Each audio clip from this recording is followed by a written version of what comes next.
अक्षर प्रारंभ करते हैं।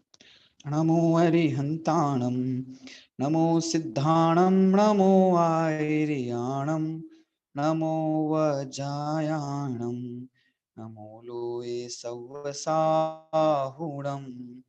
मोक्षमार्गस्य नेतारं भेत्तारं कर्मभूभृतां ज्ञातारं विश्वतत्त्वानां वंदे तद्गुणलब्धये।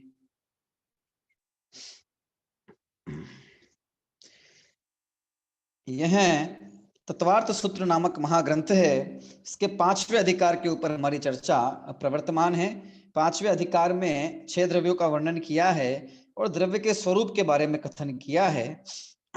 द्रव्य के स्वरूप की चर्चा करते करते हुए सूत्र क्रमांक 4 में सूत्र दिया है नित्यावस्थितान्य रूपाणी। ये जो द्रव्य हैं ये क्या हैं? नित्य हैं, अवस्थित हैं और अरूपी हैं। इसमें से पुद्गल द्रव्य रूपी भी है, रूपी है मतलब, है ना। तो नित्य का क्या अर्थ है, इसका प्रतिपादक सूत्र जो है वो यहाँ कहने वाले हैं। आइए अपन चलते हैं सूत्र की तरफ, सूत्र पाठ करते हैं और उसके अर्थ को समझने का प्रयास करते हैं।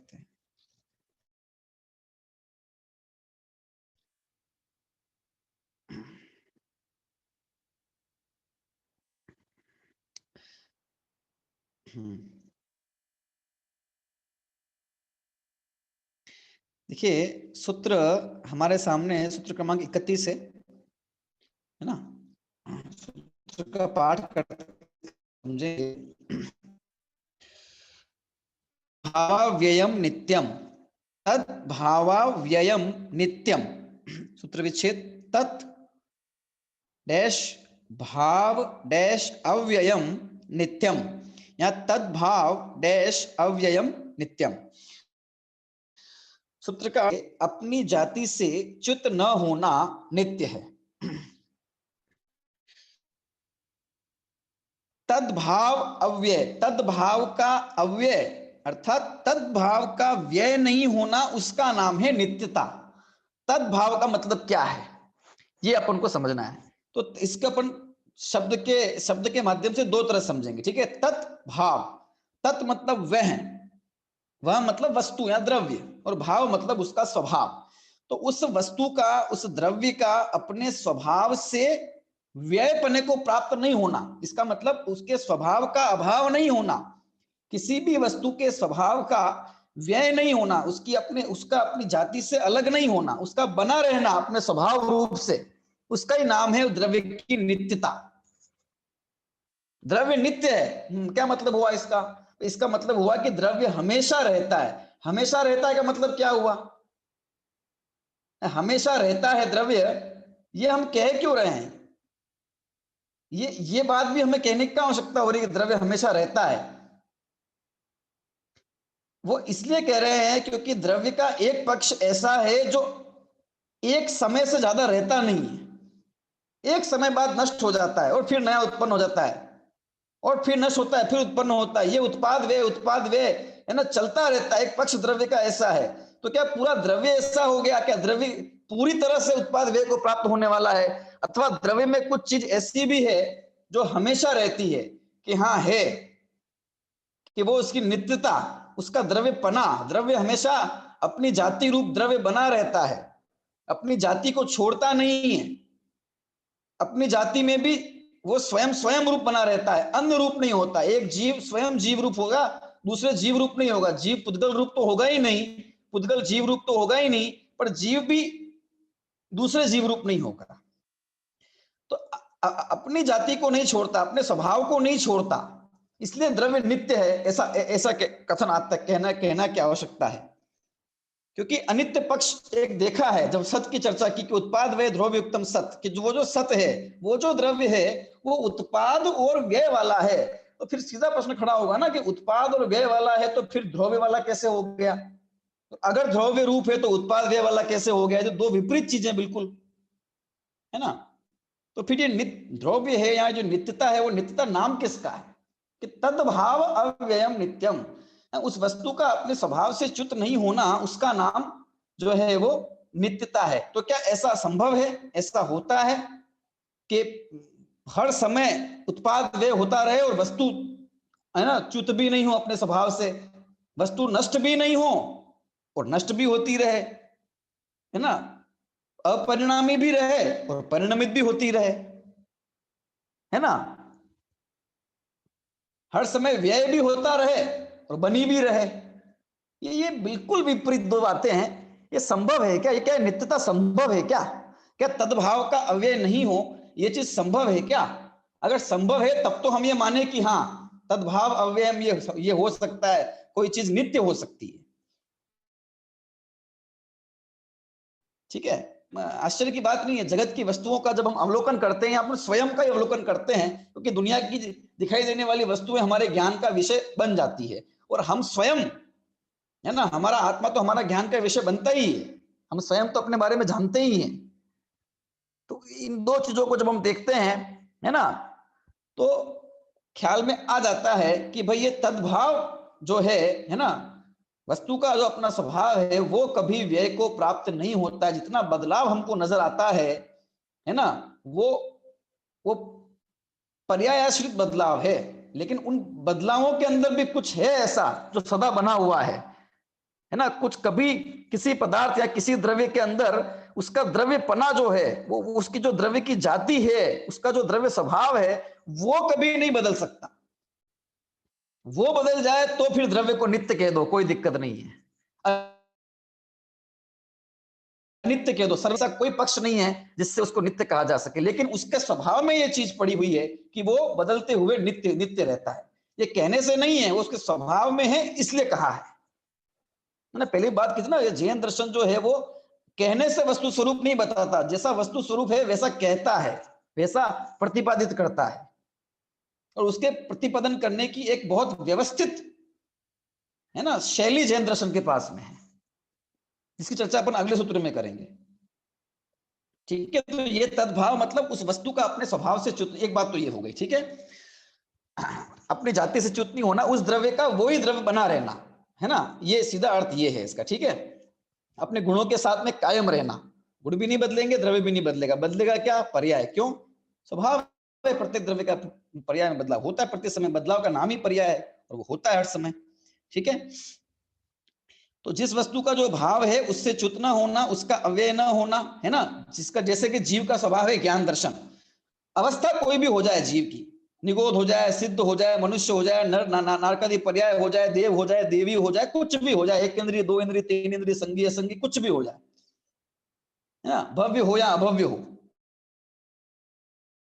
ठीक है, किसी भी अवस्था में वो जीव हो, लेकिन उसका ज्ञान दर्शन जो है स्वभाव है उससे च्युत कभी नहीं होगा। निगोध वाला जीव निगोध में है तो भी ज्ञान दर्शन वाला है, और वहीं जो शुद्ध अवस्था में पहुंच जाएगा तब भी ज्ञान दर्शन वाला है। उसका कभी अव्यय नहीं होगा, वो ज्ञान दर्शन स्वरूप उसका स्वभाव है, क्योंकि उसका कभी अव्यय होने वाला, व्यय होने वाला नहीं है। वो सदा अव्यय रूप से विराजमान रहने वाला है, बदलने वाला नहीं है ना।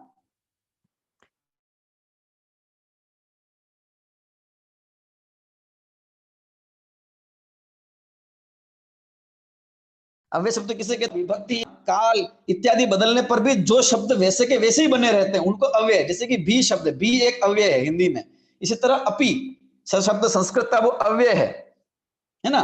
अब भी शब्द को आप किसी भी काल के वाक्य में प्रयोग कर लीजिए, अथवा भी शब्द का प्रयोग आप किसी भी लिंग के साथ में भी रहेगा, भी का भा भू भू ऐसा। जैसे कि भाई हम ये बोले हैं कि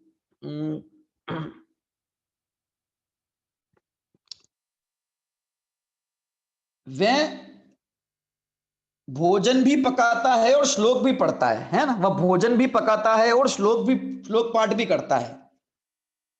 अब इसी सेंटेंस को अपन भूतकाल में बोल रहे हैं, वह भोजन भी पकाता था और श्लोक पाठ भी करता था।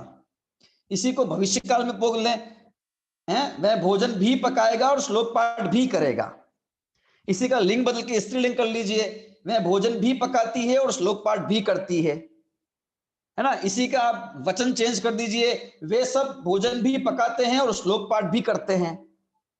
लिंग बदल लिया, वचन बदल लिया, है ना, काल बदल लिया, लेकिन भी का भी बना रहा, है ना। वो का वे हो गया, कर्ता का कर्ती हो गया। तो ये अव्यय है। अव्यय मतलब कुछ भी अवस्था हो जाए, वाक्य की कैसी भी अवस्था हो जाए, काल के अपेक्षा से, वचन की अपेक्षा से, लिंग की अपेक्षा से परिवर्तन कितना भी हो जाए, वो का वही शब्द वो का बना रहेगा।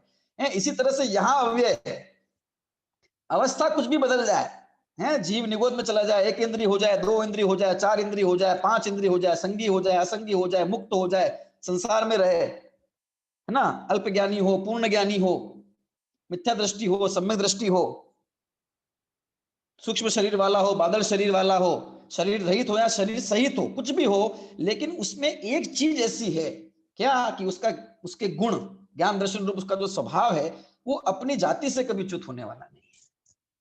इसका नाम है तद्भाव, ये उसमें सदा विद्यमान रहेगा। और पर्याय बदलेगी, और वो हर समय बदलेगी, पर्याय नहीं बदलेगी ऐसा तीन काल में हो नहीं सकता, और द्रव्य बदल जाए ऐसा तीन काल में हो नहीं सकता। पर्याय बदलेगी ही बदलेगी, और द्रव्य नहीं बदलेगा तो नहीं बदलेगा। और दोनों चीजें, द्रव्य है ना, नहीं बदलने वाली शक्ति, नहीं बदलने रूप स्वभाव और बदलने रूप स्वभाव, ये दोनों एक ही द्रव्य में त्रिकाल विद्यमान है। ये वस्तु की व्यवस्था है ये। और इस वस्तु की इतनी इतनी विरोधी दिखने वाली लेकिन गजब की व्यवस्था, विरोधी नजर आती, विरोधी है नहीं, अगर विरोधी हो तो वस्तु टिकेगी कैसे फिर? अगर ये स्वभाव एक दूसरे का विरोधी कर देते हो, एक दूसरे को खत्म ही कर देते हो, तो वस्तु टिकेगी कैसे? वस्तु में दोनों ही विद्यमान है। और इस सुंदर व्यवस्था, है ना, का ज्ञान जैन मनुष्यों ने किया, अनंत भगवान ने किया और अपनी वाणी में बताया। तो ये तद्भाव। अब देखो दूसरी बात, तो एक इसको एक उदाहरण समझ लो, है ना, जैसे कल हम एक उदाहरण हमने देखा था बालक वाला, इसे अपन अच्छा सा उदाहरण ले लेते हैं, सोने का उदाहरण ले लेते हैं ना, सरल उदाहरण है ना, स्वर्ण की पर्याय, ठीक है, सोने का हार बना हुआ था, ठीक है, हार की को तुड़वा दिया और उसके कंगन बनवा दिए, बना दिया, ठीक है, क्या हुआ? हार की पर्याय नष्ट हो गई, उसकी डिजाइन चली गई, आकार चला गया, सब चला गया, क्या बन गया? कंगन बन गया। हार को गले में पहनते थे, कंगन को गले में नहीं पहन सकते, उसको तो हाथ में पहनना पड़ेगा, कंगन बन गया, उसका डिजाइन चेंज हो गई, आकार चेंज हो गया, सब कुछ चेंज हो गया। लेकिन इन दोनों बिल्कुल अलग अलग चीजों में, हार बिल्कुल अलग है और कंगन बिल्कुल अलग है, दो बिल्कुल भिन्न भिन्न चीजें हैं। इन दोनों चीजों में ऐसी कोई चीज है कि नहीं है जो हमें ये कहती है कि हाँ ये वही चीज है? इसमें कुछ बात ऐसी है जो वही है, मतलब बदल गया है भले, पर वो जो हमें उसके उसके उन दोनों दोनों अवस्थाओं में, है ना, साम्य भाव, समता, है ना, समानता जिस किसी कारण से दिखती है, वो दोनों में विद्यमान है कि नहीं? कि क्या कि उनका स्वर्णत्व, ये भी सोने का है, वो भी सोने का है, इनका जो सोना है, सोनापना, स्वर्णत्व, ये दोनों में विद्यमान है। अवस्था पूरी चेंज हो गई, लेकिन वो भी सोना था, ये भी सोने की अवस्था थी, ये भी स्वर्ण की अवस्था है। ये नित्यता है, ये उसकी विद्यमान है। ये तो हमने स्वर्ण से घटा लिया, अभी उस स्वर्ण की हमने भस्म बना ली, राख बना ली, स्वर्ण भस्म बन गई, ठीक है। अब तो आप बोलोगे, अब तो ये समझ लीजिए कि स्वर्ण वाला भी बना, इसमें नहीं रहा, तो समझ लीजिए कि और भी रूपांतर, क्योंकि पुद्गल की पर्याय का रूपांतर हो जाता है, सोना सदा सोना ही रहे ऐसा नहीं है, बदल बदल के, है ना, पर्यायांतर हो के कुछ अलग ही बन सकता है, ठीक है। पर्यायांतर हो गया उसका, मान लो बहुत काल के परिभ्रमण चक्र के बाद में उसका कुछ लिक्विड बन गया, अथवा पेट्रोल बन गया, अथवा कुछ और बन गया उस चीज का। तो अब बताओ कि अब कुछ समानता है कि नहीं है? अभी भी उसकी पर्याय बदल गई, इतनी इतनी बदल गई कि अब वो पहचानने में नहीं आ रहा है, वो हम उसको, वो चीज धातु ही नहीं कह रहे हैं उसको, धातु से बदल के समझ लो गैस बन गया, लिक्विड हो गया, तरल हो गया। तो भी कोई चीज ऐसी है कि नहीं जो उन दोनों में साम्य स्थापित कर रही है कि हाँ है, कि ये भी वस्तु है वो भी वस्तु है, ये बात नहीं। और क्या बात है कि ये भी, इसमें भी स्पर्श रस गंध वर्ण है और उसमें भी स्पर्श रस गंध वर्ण था। ये स्पर्श रस गंध और वर्णपना, ये उसकी जाति है। अवस्था कितनी भी चेंज होगी, लेकिन स्पर्श रस गंध वर्ण ये इसमें चेंज होने वाला नहीं है, है ना। ये उसका तद्भाव है, उसका अपना स्वभाव है जो कभी बदलने वाला नहीं है। तो उससे कभी व्यय को प्राप्त नहीं होना, इसका नाम है, मतलब, है ना, पुद्गल का पुद्गल बने रहना, जीव का जीव, स्पर्श रस गंध वर्ण का कभी नष्ट, ये इसका नाम। और ऐसा होता है वस्तु में, सिर्फ कहने से नहीं है, बल्कि वस्तु के स्वभाव ऐसा है ना। तो वो उसका नाम है नित्यता। ये सूत्र इसलिए देना पड़ा क्योंकि उत्पाद व्यय कह दिया तो तुरंत प्रश्न खड़ा हो गया कि भाई जब उत्पाद और व्यय है ना नया नया पैदा हो रहा है और पुराना पुराना जाता जा रहा है तो फिर रहा क्या, फिर क्या है जो रह गया, किसको कह रहे हो आप, द्रव्य किसको कह रहे हो, है ना। तो ये बताया कि भाई तद्भाव अव्यय, वस्तु के अंदर उत्पाद व्यय तो स्वभाव है ही, लेकिन उसके अंदर नित्यपना वो भी उसका स्वभाव है, बने रहना ये भी उसका स्वभाव है। बचपन से लेकर अभी 20 25 30 50 100 साल की उम्र हो गई व्यक्ति की, लेकिन उससे ये अनुभूति प्रति समय है कि नहीं कि मैं वही हूं, है मेरे देखो मेरे बचपन का फोटो, कहते नहीं कहते हैं, दादा अपने पोतों को सुनाते हैं कि मैं तुम लोग तो क्या काम करते हो, तुम लोग क्या चलते हो, हम अपने जवानी के दिनों में है ना 20 25 25 किलोमीटर चल के जाया करते थे। सत्य है ये बात, होता भी था ऐसा। कौन जवानी की, वो चली गई जवानी, जवानी चलेगी तो क्या हुआ, मैं थोड़ी चला गया क्या, जवानी चलेगी तो क्या हुआ, बुढ़ापा आ गया, पर मैं तो होगा वही रहा ना। ये क्या चीज है, अवस्था तो चली गई, अब वो जो चला गया वो तो वापस आएगा नहीं, पर कुछ ऐसा है जो गया नहीं, जब से पैदा हुआ तब से गया नहीं, और जब मृत्यु होगी तब तक जाएगा नहीं। ये तो हमने एक अवस्था की बात कर ली, मनुष्यपना जो उसके अंदर, लेकिन अपन उसको अपन और उससे मनुष्यपना भी एक पर्याय है, और जीव की दृष्टि से देखें उसको तो कभी खत्म नहीं होने वाला है जीव, यहाँ तो द्रव्य की बात चल रही है ना, वो कभी गया नहीं, वो उसका नाम है नित्यता। और यही यही एक परिभाषा इसकी इस प्रकार से बन जाती है ना, कि भाई द्रव्य किसे कहते हैं, ठीक है। तो प्रत्यभिज्ञ देखो यहाँ है ना, ये प्रत्यभिज्ञ ज्ञान को कारणभूत द्रव्य की किसी अवस्था की नित्यता को द्रव्य कहते हैं ना, यही बात है। प्रत्यभिज्ञ ज्ञान का अर्थ क्या हुआ, जोड़ रूप ज्ञान, प्रत्यक्ष कोई चीज देखी और स्मरण में हमें कुछ था, वो दोनों का जोड़ रूप जो ज्ञान उत्पन्न हुआ ये वही है, इस प्रकार का ज्ञान वो प्रत्यभिज्ञ ज्ञान है, ठीक है। तद एव इदम, तदेव इदम, है ना, सादृश्य प्रत्यभिज्ञ ज्ञान ये वही है, ठीक है, वैसा वैसा नहीं, ये वही है वो प्रत्यभिज्ञ ज्ञान, ठीक है। तो ये ऐसा प्रत्यभिज्ञ ज्ञान उत्पन्न हुआ है ना, तो ये प्रत्यभिज्ञ ज्ञान का कारण कुछ होना चाहिए, स्वतः तो उत्पन्न नहीं हो जाता है ना, किसी न किसी वस्तु को देखकर ऐसा उत्पन्न हुआ, किसी के आश्रय से ऐसा उत्पन्न हुआ, ठीक है। तो वो जिसके आश्रय से ऐसा उत्पन्न हुआ, और जो हमें वही वस्तु जो हमें स्मरण में है, तो वो जो हमने कभी पहले उसको देखा था, जाना था, और अभी जो देख रहे हैं, उन दोनों में तो बदलाव हो सकता है, बहुत ज्यादा बदलाव होगा, हो नहीं सकता है, प्रति समय बदलाव होता है, तो बदलाव तो हो ही गया उसके अंदर।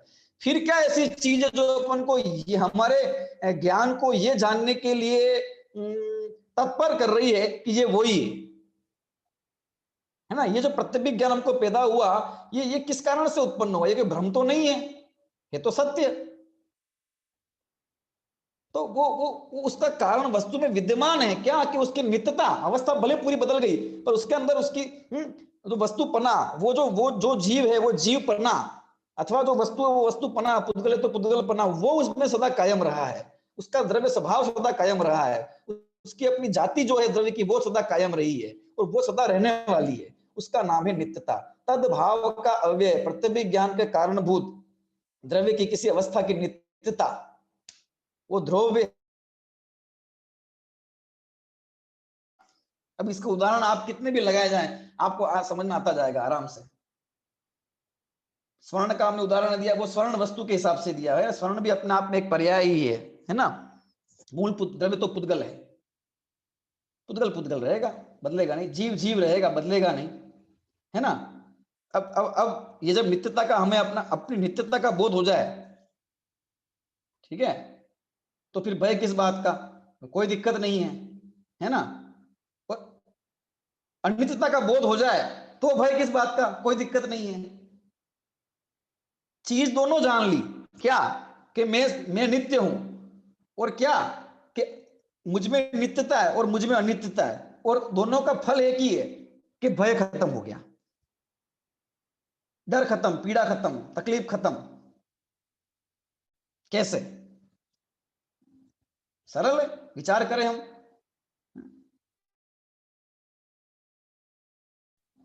तकलीफें हैं जीवन के अंदर, संकट है, कष्ट है, आकुलता है, संसार है, कोई दिक्कत नहीं है, ये तो खत्म हो जाने वाली चीज है, और फिर उत्पन्न होती है, खत्म होती है, चलता रहता है, ये तो परिणमन है, पर मैं तो नित्य हूं ना, मेरा तो ज्ञान दर्शन स्वभाव है, वो नित्य स्वभाव है, उसमें कोई बदलाव थोड़ी होने वाला है, वो तो वही रहने वाला है हमेशा। भय खत्म हो गया, है ना। अनित्यता को जान लिया कि भले वर्तमान में दुख है, तकलीफ है, संकट है, कोई बात नहीं, लेकिन ये तो पर्याय है, पर्याय नष्ट होकर दूसरी पर्याय उत्पन्न हो जाएगी, कोई बात नहीं, है ना। अगर संसार की पर्याय ना, फिर तकलीफ किस बात की, संकट किस बात का है।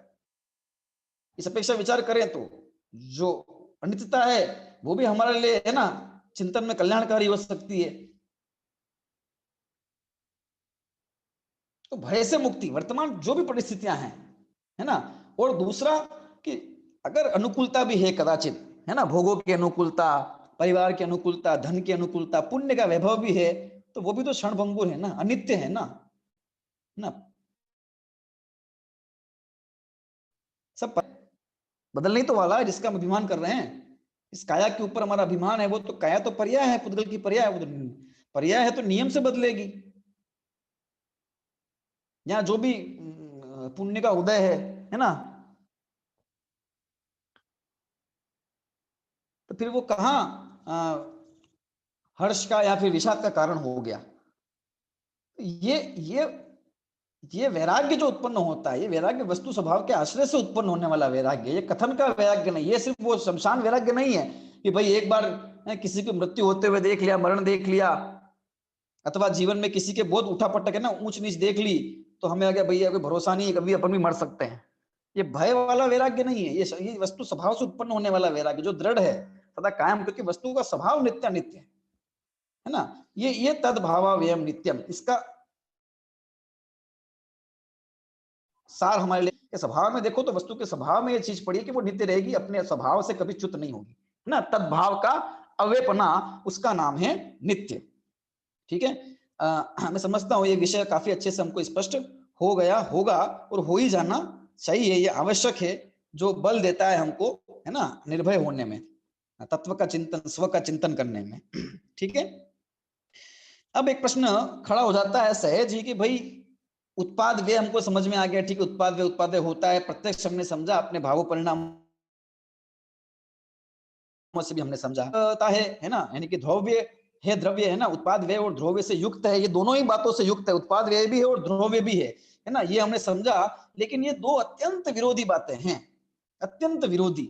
एक एक तरफ आप कहते हो कि द्रव्य नित्य है, और उसी समय आप ये कहते हो कि द्रव्य अनित्य है। आप ये कहते हो कि एक समय में उत्पाद वह द्रव्य है, सत्य के अंदर, द्रव्य के अंदर, एक ही समय में। समय भेद कर लेते तो शायद कहीं हम स्वीकार कर लेते कि चलो एक समय, जिस समय उत्पाद व्यय है,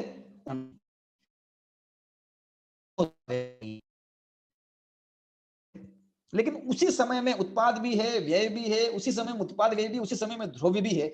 एक समय में दो विपरीत चीजें कैसे संभव हो सकती है एक ही वस्तु के अंदर? वस्तु भी एक ही है ना, ना तो द्रव्य का भेद है, न ही काल का भेद है, न ही क्षेत्र का भेद है, ये एक ही द्रव्य के अंदर, है ना, उन्हीं प्रदेशों में, एक ही समय के अंदर।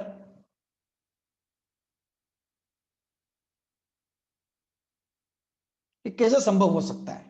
ठीक है, ये इस प्रकार का, ये तो ये बिल्कुल विरोधी बात हो गई है ना। तो वस्तु के इस विरोध की, इस विरोधी स्वभाव की मतलब जो ये स्वभाव में, ये जो हमें लगता है ये ना, विरोधी धर्म युगल जो पड़े हुए हैं दोनों, तो इस प्रकार के नित्य और अनित्यपन, नित्यता और अनित्यता, ये दोनों ही एक वस्तु में कैसे संभव हो सकते हैं, इससे की जा सकती, कैसे कह सकते हैं अपन, कहें कैसे, कैसे कहें वस्तु नित्य भी है अनित्य भी, कहें कैसे? नित्य कहेंगे तो अनित्य नहीं होगी, और अनित्य कहेंगे तो नित्य नहीं होगी। जिस समय उसको नित्य कहेंगे उस समय वो अनित्य नहीं है, जिस समय उसको अनित्य कहेंगे उस समय नित्य नहीं है। तो कैसे कैसे उसका कथन किया जाए, कैसे सिद्धि होगी नित्यता दोनों की, विविध धर्मों की एक साथ? तो उसका आगे सूत्र दिया है, जिसमें उसका मर्म दिया हुआ है कि किस प्रकार से वस्तु में जो विरोधी मालूम पड़ने वाले जो धर्म हैं, उनकी भी सिद्धि हो जाती है, और कथन के माध्यम से हो जाती है ना। तो किस प्रकार से होती है देखिए, सूत्र क्रमांक 32, अर्पिता नर्पित सिद्धे है, सूत्र है अर्पिता नर्पित सिद्धे है, सूत्र विच्छेद, अर्पित प्लस अनर्पित डैश सिद्धे है, अर्पित डैश अनर्पित डैश सिद्धे है। अर्पित और अनर्पित से सिद्धि होती है, अर्पित और अनर्पित से सिद्धि होने से, अर्पित और अनर्पित से सिद्धि होने से वस्तु के अंदर नित्यता और अनित्यता है ना, ये दोनों चीजें घटित हो जाती है, इन दोनों की सिद्धि हो जाती है अर्पित और अनर्पित से। अब क्या मतलब है, इसको अपन को समझना है, अर्पित क्या है, अनर्पित क्या है। ठीक, सामान्यता समझते हैं, फिर अपन इसका भाव थोड़ा शब्दों से भी देखेंगे इसको, है ना, ये चार्ट इसको भी देखेंगे। अर्पित, अर्पित का मतलब क्या है, अर्पित होना, समर्पित होना, है ना, ठीक है। और अनर्पित मतलब इसका उल्टा, ठीक है। वस्तु के जिस पक्ष को, है ना, वस्तु के जिस धर्म को, वस्तु के जिस ओर हमारा ज्ञान अर्पित होता है उसे बोलते हैं अर्पित पक्ष या अर्पित। और उसी समय उसको छोड़कर दूसरे जितने भी पक्ष हैं वो सब हो जाते हैं अनर्पित, क्योंकि उनको हमारा ज्ञान अभी अर्पित नहीं है, हमारा ज्ञान उसके एक ही पक्ष को अर्पित है। ठीक है, तो क्या हमारा ज्ञान सारे वस्तु को अर्पित नहीं हो सकता, एक साथ उसके सारे पक्षों को अर्पित नहीं हो सकता, एक साथ उसके सारे धर्मों या गुणों को अर्पित नहीं हो सकता? क्या हो सकता है। क्षायिक ज्ञान, केवल ज्ञान की ऐसी विशेषता है कि वस्तु के समस्त धर्मों को एक साथ प्रकाशित करता है, लेकिन जो क्षयोपशमिक ज्ञान है ना, वो क्षयोपशमिक ज्ञान वस्तु के किसी एक समय में वस्तु के किसी एक ही पक्ष को प्रकाशित करता है, ये उस ज्ञान का अपना स्वभाव है। ठीक है ना, इसलिए ये जो अर्पित और अनर्पित है, ये ना, ये सब श्रुत ज्ञान में इसकी सिद्धि होती है, मतलब श्रुत ज्ञान के ये अंश है, इनमें इनकी सिद्धि होती है। ठीक है, तो अर्पित और अनर्पित, इसी को अपन ये कहेंगे, जिस समय अर्पित मतलब हमारे ज्ञान का वस्तु के किसी एक पक्ष को जो हमारा ज्ञान अर्पित मतलब मुख्य है, उसका मतलब है मुख्य, और अनर्पित मतलब है गौण, जो अभी मुख्य नहीं है उसका ही नाम है गौण। ठीक है ना, जो हाईलाइट है उसका नाम अर्पित, और उसके अलावा जो जितने भी हैं वो हाईलाइट नहीं हो रहे हैं, इसका मतलब यही हुआ, वो हो गया अनर्पित। अनर्पित में किसी चीज को गुण नहीं किया जा सकता है, किसी चीज को मुख्य किया जाएगा, दूसरी गुण अपने आप हो जाएगी।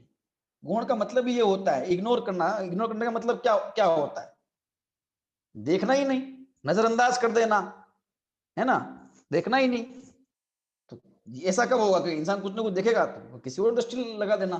तो वस्तु के स्वभाव को जब हम वस्तु को जानेंगे, ज्ञान प्रदेश में जानता है, ठीक है ना, जब वस्तु के स्वभाव को जान रहे हैं, वस्तु को जान रहे हैं, तो उसके किसी एक पक्ष को, एक धर्म को मुख्य करना और अन्य उसी समय अन्य सारे धर्म का गौण हो जाना, उसी का नाम है अर्पित और अनर्पित।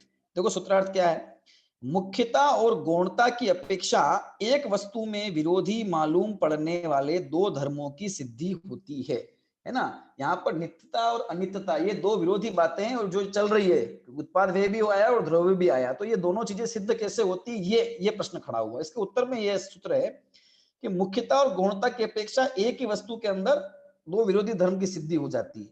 ठीक है, यानी कि वस्तु के अंदर नित्यता भी है, अनित्यता भी है, ये बात हमारे कथन द्वारा भी सिद्ध हो जाएगी, हमारा ज्ञान द्वारा भी सिद्ध हो जाएगी, और वस्तु में तो है ही है।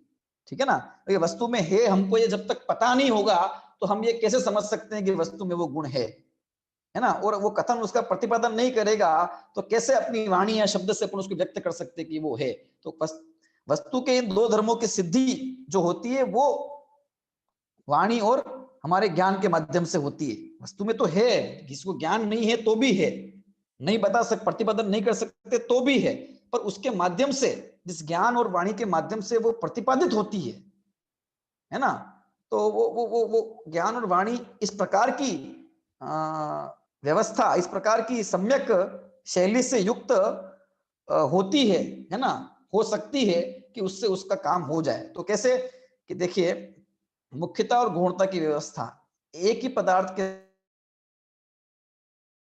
अंदर अनेक गुण हैं, परस्पर विरोधी धर्म युगल हैं। ठीक है ना, जैसे आत्मा में ज्ञान भी है, दर्शन भी है, सुख भी है, वीर्य भी, ऐसे अनंत गुण हैं। इसी तरह आत्मा नित्य भी है, अनित्य भी है, एक रूप भी है, अनेक रूप भी है, सत भी है, असत भी है, सामान्य भी है, विशेष भी है। ये दो विरुद्ध धर्म युगल एक साथ विद्यमान है एक ही वस्तु में, नित्य भी अनित्य भी, दोनों दोनों चीजें, नित्यता और अनित्यता, ये दोनों उस वस्तु के स्वभाव में एक समय विद्यमान है। तो ये तो विरोधी चीज हो गई है ना। जब नित्य है तब अनित्य नहीं होगी, जब अनित्य है तब नित्य नहीं होगी। और यहां तो ये बात है कि एक ही समय में नित्य भी है और अनित्य भी है। तो इस चीज की सिद्धि सिद्धि ऐसे होगी कि जब हम उसके नित्य पक्ष को देखते हैं तो वो मुख्य रहता है, और बाकी जो उसका अनित्य पक्ष है वो गौण हो जाता है। गौण हो जाता है इसका मतलब ये नहीं कि खत्म हो जाता है, ये कहना चाह रहे हैं यहां पर। यह बात इतनी बताना चाहते हैं, सिद्धि कैसे होती है ये कहना चाहते हैं कि भाई मुख्यता और गौणता सिद्धि होती, मतलब जिस पक्ष को मुख्य किया जाता है वो अर्पित है, वो हाईलाइट रहता है। उसका मतलब ये नहीं है कि दूसरा पक्ष खत्म हो गया, वो गौण रूप से रहता है, अनर्पित रूप से रहता है। तो इस प्रकार से दो विरोधी शक्तियां भी, दो विरोधी धर्म युगल एक साथ रह लेते हैं, उनकी सिद्धि हो जाती है वस्तु में एक साथ, अर्पित और अनर्पित के माध्यम से, है ना। हमारा ज्ञान उस चीज को जान सकता है, जान लेता है। ज्ञान में हमारी सिद्धि, कथन में हमारे उसको सिद्ध किया जा सकता है। तो ज्ञान द्वारा मुख्य और गौण करके वस्तु को जानने की जो पद्धति है उसका नाम है नय,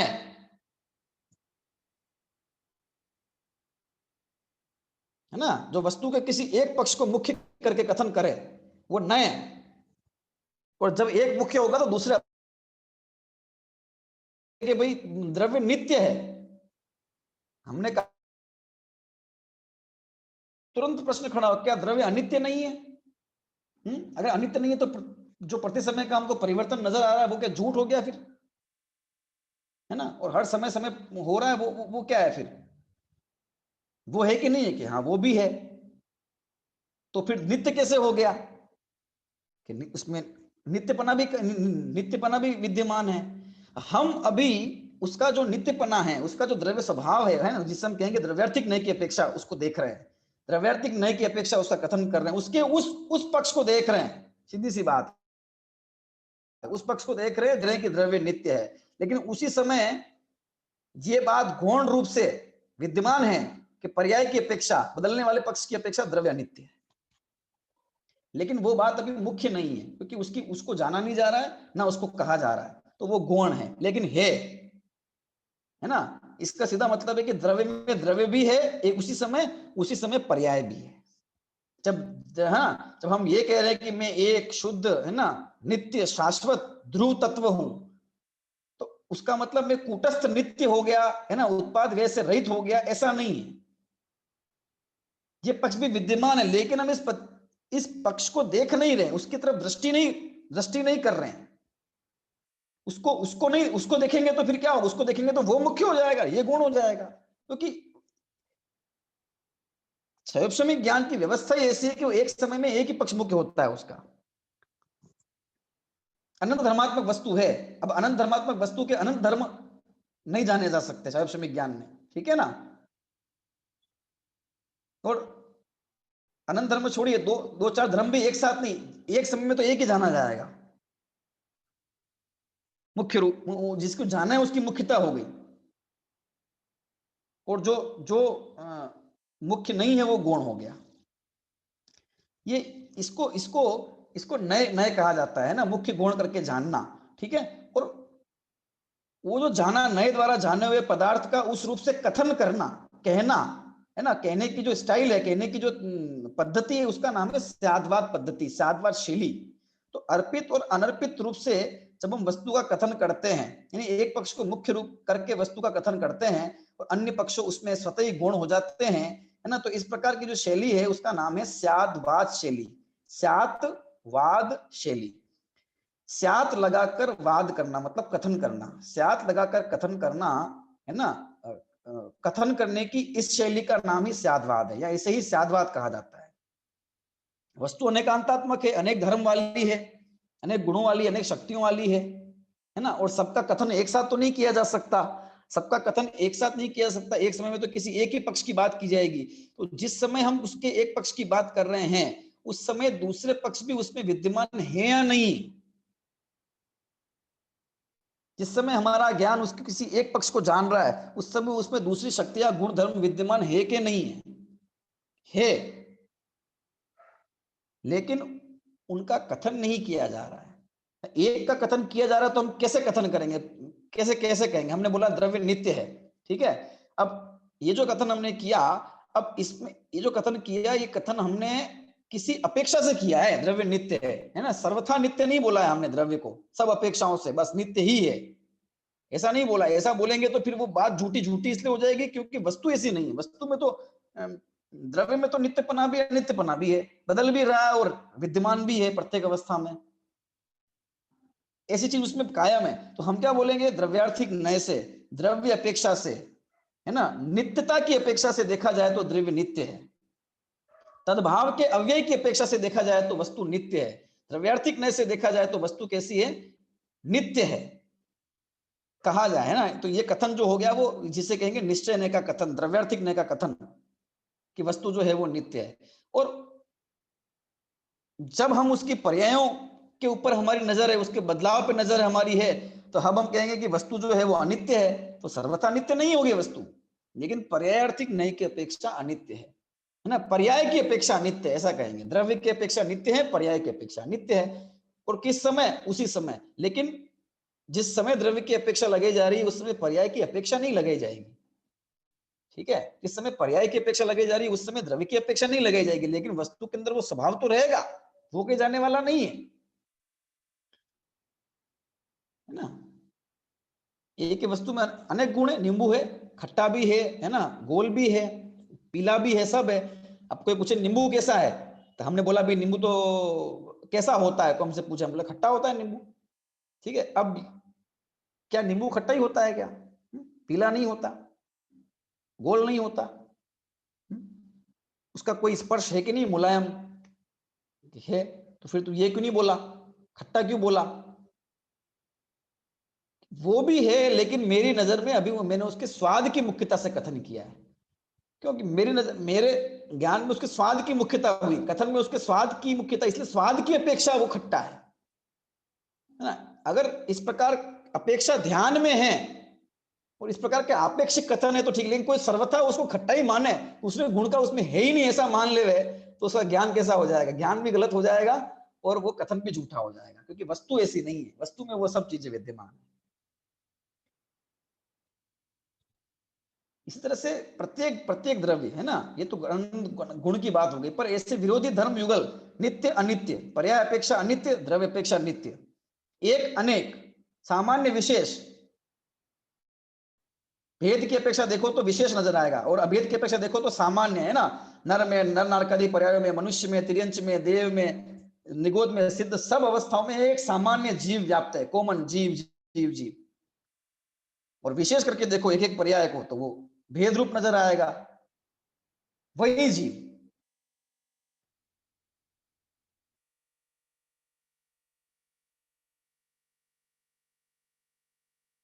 भेदा भेदात्मक, नित्या नित्यात्मक, एकानेकात्मक,